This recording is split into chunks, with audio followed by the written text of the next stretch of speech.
A catalog keeps a record of everything that you have. It knows where they are so that when you double click to open one, say in Photoshop Elements, it opens up the image so you can work on it. It knows where everything is.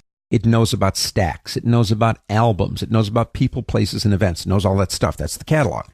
But it also records what you did to the images. So let's say, for the sake of argument, that you are working in Elements Organizer and you have been for a while. You don't really think much about it. You just use it. And you've built up a huge catalog. And this catalog's got all your folders and everything in it. And that catalog goes boom and dies on you.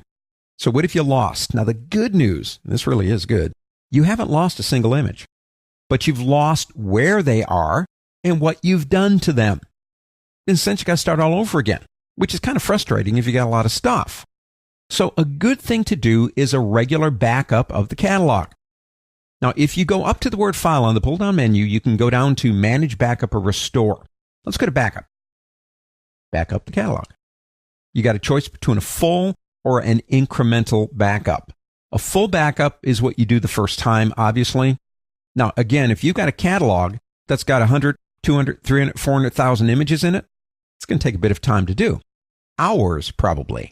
But if you then, from that point forward, do regular backups, weekly, daily, whatever you do, if I work a lot in Elements over the course of a day, at the end of the day, I try to remember to do a backup. But the incremental good news will only back up the things that have changed, and that can save a lot of time. So we do a full backup, and we say Next down here. Now, it wants to know where we want to put it. I'm going to put mine on the new mountain line, which is my main drive. I'm going to call it main. Why not? Now, my backup path here, I go Browse and decide where I want to put it. So if I put it on the desktop, okay, I'm going to do a new folder. I'm going to call it Catalog. I've got more than one. You might want to say Catalogs. Click Create, and I'm going to click OK. Now, we only have 53.2 megabytes, which is like nothing. So this probably is not going to take that long. And save the backup. That took, about 3 seconds? No big deal there. But you want to extrapolate that 3 seconds out into 400,000 images, and it could take hours and hours. But it's worth it. So now you're doing a regular backup, which is a good thing. Something happens. Your system blows up on you. You can only restore from the last backup.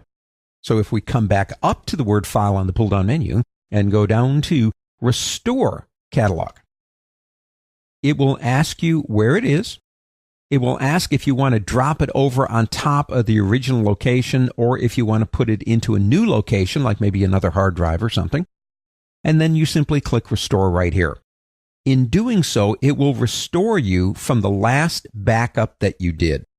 So in my opinion, back up often. Every time you're doing major work that you really don't want to do again, back up. Because I'll tell you what, when I'm working in Organizer and Photoshop Elements, it really is fun. If I have to do it all over again, it's a 4-letter word called work, W-O-R-K. So do a regular backup and restore.